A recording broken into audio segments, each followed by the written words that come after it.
आपके भी होश उड़ जाएंगे। जब भी लेके आते हो बनूस खबर ही लेकर आते हो, कभी अच्छी खबर भी लाया करो हुजूर के लिए। मुझसे ऊंची आवाज में बात मत करे अहमद, जो मिलती वही लेकर आता हूँ, मैं खुद नहीं बनाता खबरें, समझे? आपस में लड़ना झगड़ना बंद करो और ये तो बताओ कि खबर क्या है। पंडित जगन्नाथ महल में वापस आ गए हैं।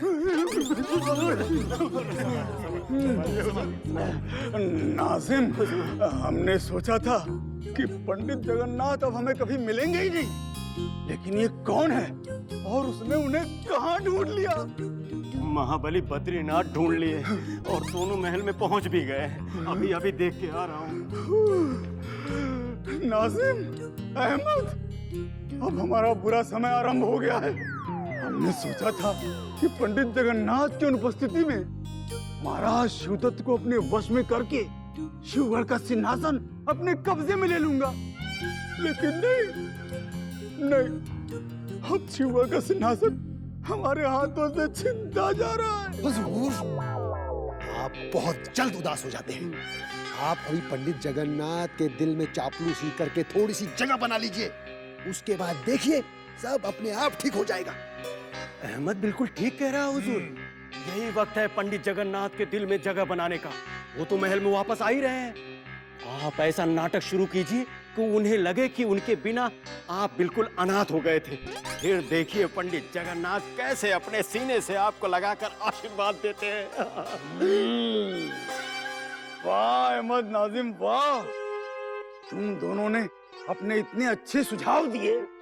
अब तुम देखो, हम तुम्हें उपहारों से लाद देंगे। हुजूर, ये उपहार देने के बारे में आप बाद में सोचिए, पहले ये सोचिए कि पंडित जगन्नाथ और बद्रीनाथ से कैसे बचना है। वो लोग महल में आते ही होंगे।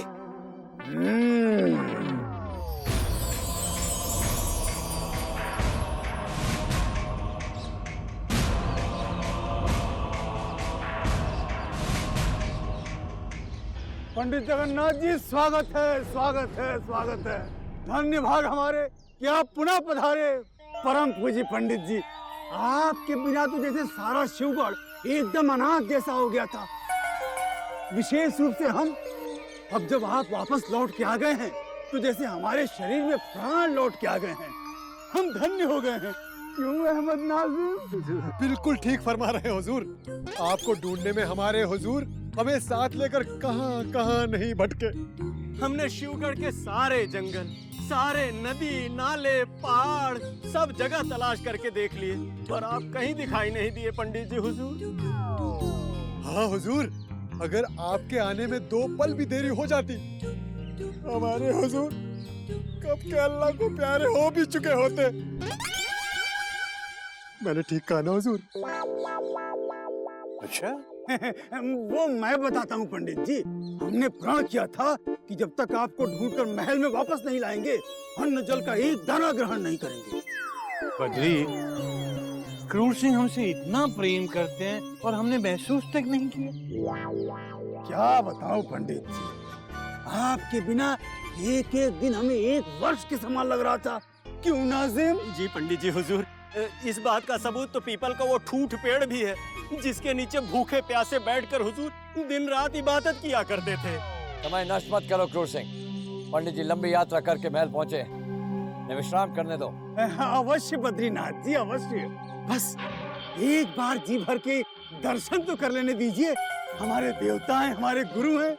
अब देखता हूँ चंडी लाल अपनी मनमानी कैसे करता है। वो पंडित जी के चले जाने के बाद अपनी तुलना पंडित जी से कर रहा था। ज्यादा चतुराई मत दिखाओ क्रूर सिंह, हम जानते हैं तुम क्या हो। यदि अब तुम्हारे कारण कोई षड्यंत्र हुए तो भयानक परिणाम भुगतने होंगे तुम्हें। चलिए पंडित जी। प्रणाम पंडित जी, प्रणाम बद्रीनाथ जी।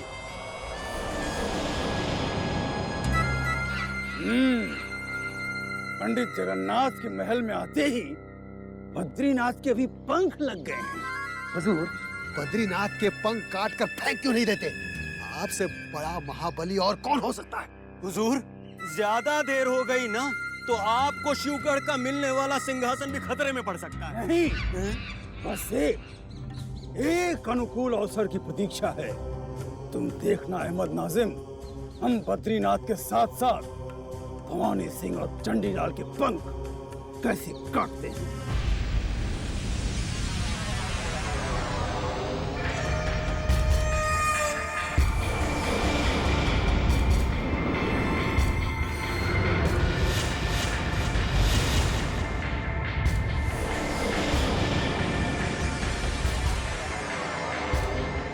शेर खान, लगता है तुमने हमारे अतिथि का आदर सत्कार बहुत अच्छी तरह से किया है,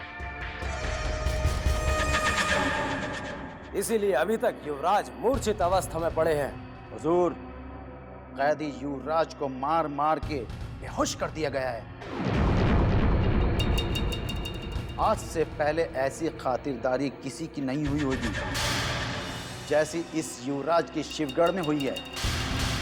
शेर खान, ये तुमने क्या किया? क्या तुम जानते नहीं कि इस युवराज का जीवित रहना महाराज शिवदत्त के लिए कितना महत्वपूर्ण है? तुम्हारे इस यातना से अगर इनकी मृत्यु हो जाती तो घोर अनर्थ हो जाता। यदि युवराज की मृत्यु भी हो जाती चंडीलाल, तो भी हमें कोई पछतावा नहीं होता, क्योंकि इस युवराज ने महाराज शिवदत्त का अपमान करके हमारे हृदय में घृणा का विष भर दिया है। महाराज को लौटकर आने का समय कितना रह गया? बस एक बार इस युवराज को उनसे मिलने के लिए जीवित रहने दीजिए, तत्पश्चात तुरंत आप इसका वध कर दीजिएगा। अब हम इसका तत्काल वध नहीं करेंगे चंडीलाल, अपितु प्रत्येक दिन इसे तड़पा तड़पा कर मारेंगे।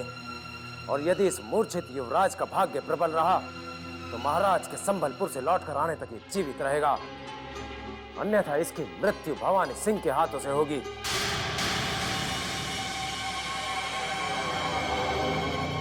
शेर खान,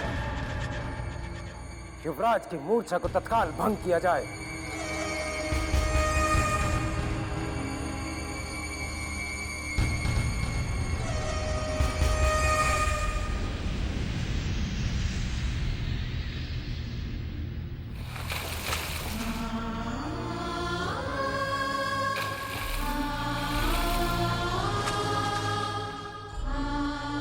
जागो युवराज, देखो यहाँ तुमसे मिलने कौन आया है।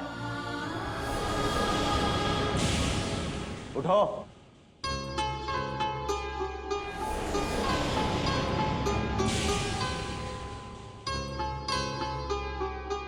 महाराज शिवदत्त के प्रति अपमानित शब्दों को बोलने का परिणाम कितना भयानक हो सकता है युवराज, ये तुमने कभी सोचा भी नहीं होगा। युवराज, भवानी सिंह जी के पैर पकड़कर तुरंत माफी मांग लो, अन्यथा तुम्हारी मृत्यु निश्चित है।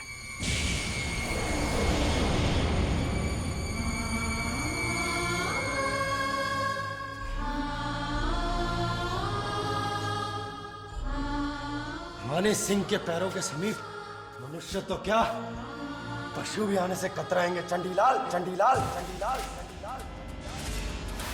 तुमने चुनारगढ़ के युवराज को इसी तुच्छ सलाह देने का साहस कैसे किया? चंडीलाल, चंडीलाल, चंडीलाल, हम मर सकते हैं परंतु कभी झुक नहीं सकते, झुक नहीं सकते। यदि हम स्वतंत्र होते तो मां काली की सौगंध, इस भवानी सिंह के पैरों के तले जमीन ना होती, जमीन ना होती, जमीन ना होती। जिन पैरों को तुमने छूने के लिए कहा है, आज हमारे हाथों मृत्यु पाने के पश्चात हम नहीं जानते चुनारगढ़ की जनता पर क्या बीतेगी, किंतु इतना निश्चित है कि अब रानी चंद्रकांता तुम्हारे सुंदर मुखड़े को कभी नहीं देख पाएगी।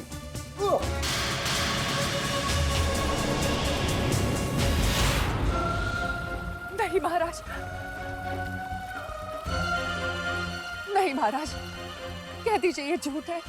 हमारे इंद्रजीत को हमसे कोई नहीं छीन सकता महाराज, कह दीजिए ये झूठ है।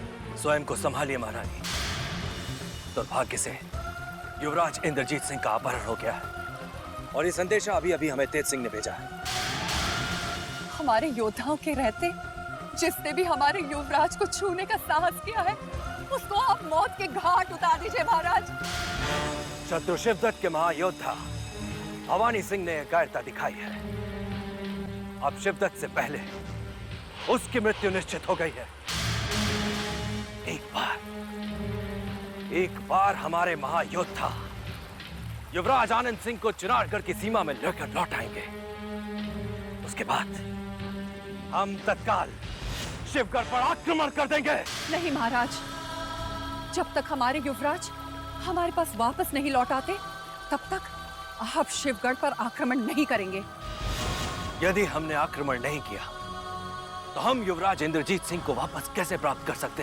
ये हम नहीं जानते, परंतु ये अवश्य जानते हैं कि अगर आपने आक्रमण कर दिया और हमारे युवराज हमारे पास ना हुए तो अवश्य ही हमारे शत्रु उन्हें हानि पहुंचाएंगे। और अगर ऐसा हुआ तो हम अपने प्राण दे देंगे महाराज, प्राण दे देंगे। शत्रु के साथ हमने केवल लड़ना सीखा है, उसके सामने झुकना नहीं। अब केवल युद्ध होगा। महारानी चंद्रकांता, अब हम अति शीघ्र शिवगढ़ के महल पर आक्रमण कर देंगे।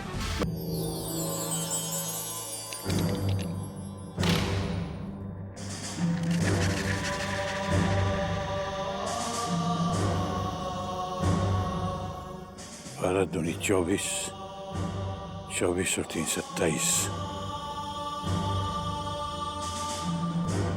अर्थात बचने की नहीं कोई गुंजाइश।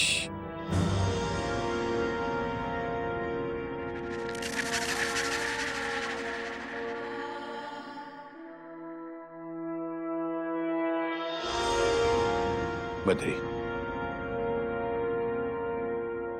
शत्रु शिवगढ़ पर बहुत जल्द आक्रमण करने वाला है।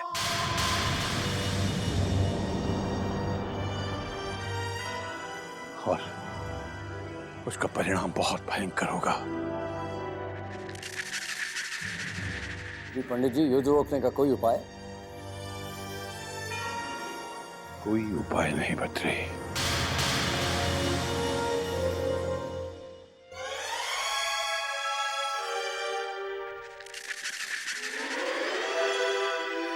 बहुत देर हो चुकी है। यदि भवानी सिंह ने चुनारगढ़ के युवराज का अपहरण न किया होता तो आज शिवगढ़ पर यह संकट भी न आया होता। लाल के उकसावे में आकर भवानी सिंह ने जो अनर्थ कर दिया है उसे रोकना केवल आपके वश में रह गया पंडित जी। कुछ तो कीजिए, वरना शिवगढ़ का सिंहासन भी हमसे छिन सकता है। मैं कुछ नहीं कर सकता बद्री, कुछ नहीं कर सकता।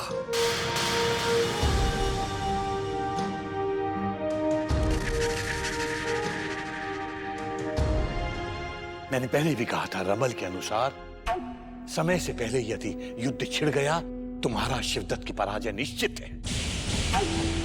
अब तो केवल महारानी कलावती या राजकुमारी किशोरी ही इस विषय में कुछ कर सकती हैं। परंतु कैसे पंडित जी? राजकुमारी किशोरी और महारानी कलावती तो शिवगढ़ से दूर संबलपुर में है। मैं जानता हूं, किंतु उन्हीं दोनों में इतनी ताकत है कि वो महाराज शिवदत्त को विवश कर दें कि वो अपहरण किए हुए राजकुमार को वापस चुनारगढ़ भिजवा दें। यह असंभव है पंडित जी। महाराज शिवदत्त कभी समझौता नहीं करेंगे, और आप तो जानते ही हैं कि उनका अहम उन्हें कभी झुकने नहीं देगा। महाराज शिवदत्त अगर अब भी नहीं संभले तो उनका टूटना भी निश्चित है बद्री।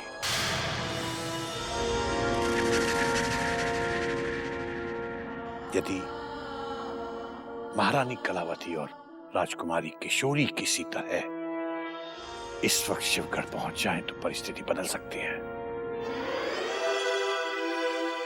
वे कोई ना कोई यत्न करके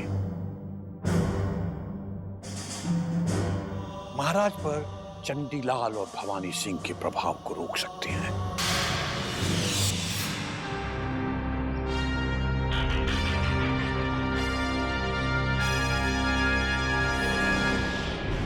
हुजूर, हुजूर, हुजूर, गजब हो गया, गजब हो गया हुजूर। महाबली बद्रीनाथ पंडित जगन्नाथ को महल में वापस लेकर आ गए हैं।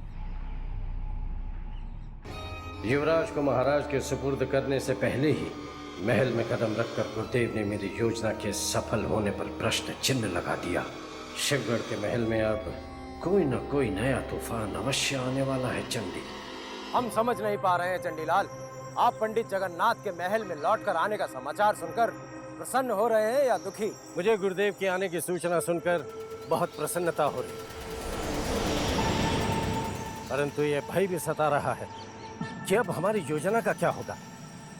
क्या गुरुदेव महाराज शिवदत्त के समीप युवराज इंद्रजीत सिंह को पहुंचने देंगे? यदि भवानी सिंह के कहर से वो युवराज बच गया तो पंडित जगन्नाथ तो क्या, इस संसार का कोई भी योद्धा महायोद्धा सोनारगढ़ के उस फूल को हमें महाराज शिवदत्त के चरणों में चढ़ाने से नहीं रोक पाएगा। मुझे तुम जैसे महायोद्धा से ऐसे ही उत्तर की आशा थी भवानी सिंह, परंतु अचानक बद्रीनाथ का गुरुदेव को महल में लेकर चले आना कहीं हमारी योजना में अवरोध डालने का कोई षड्यंत्र तो नहीं? शिवगढ़ के महल में चल रहे हर षड्यंत्र पर हमारी दृष्टि रहती है चंडीलाल, क्योंकि महल की दीवारों पर हमारे गुप्तचरों के नाम लिखे हैं। और कोई सूचना हो तो बताओ मृदुला, अन्यथा तुम जा सकती हो। नई सूचना लेकर शीघ्र ही वापस अवश्य लौटूंगी हुजूर। मुझे लगता है कि महल में नई उथल पुथल शुरू होने वाली है, क्योंकि पंडित जगन्नाथ का रमल फिर से चलने लगा है।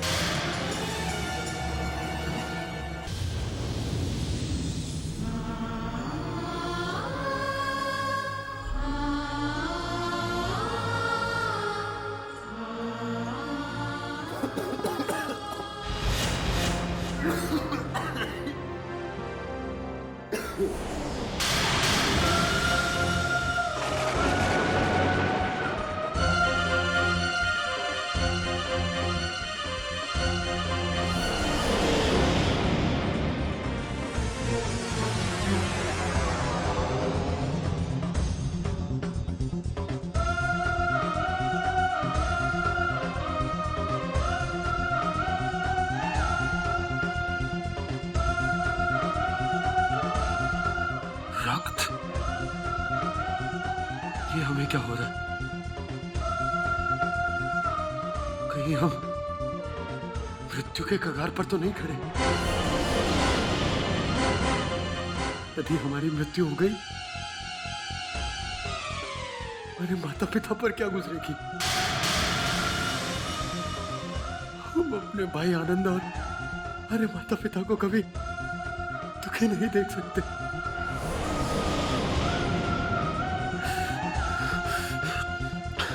हमें यहाँ से निकलना होगा, कैसे भी करके हमें यहाँ से निकलना होगा।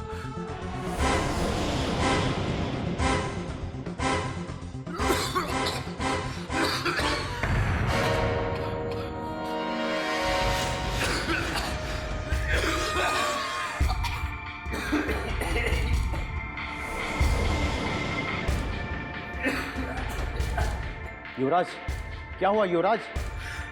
क्या हुआ? कुछ बोलते क्यों नहीं? हम ठीक है, कुछ नहीं हुआ। भूख और प्यास ने आज तुम्हें इतना कमजोर कर दिया है युवराज कि तुम अपने लड़खड़ाए हुए पैरों पर भी खड़े नहीं हो सकते। अब भी वक्त है युवराज, अपना घमंड भूल जाओ। अगर अब तुम भूखे प्यासे रहे तो तुम्हारी इसी कैद खाने में मौत होगी। तो हो जाने दो हमारी मृत्यु। ये मृत्यु से भयभीत मत करो, अकेला छोड़ दो, अकेला छोड़ दो हमें। चले जाओ। मैंने अपनी जिंदगी में तुम जैसा जिंदा इंसान कभी नहीं देखा। अब तुम्हारी किस्मत में सिर्फ मौत है।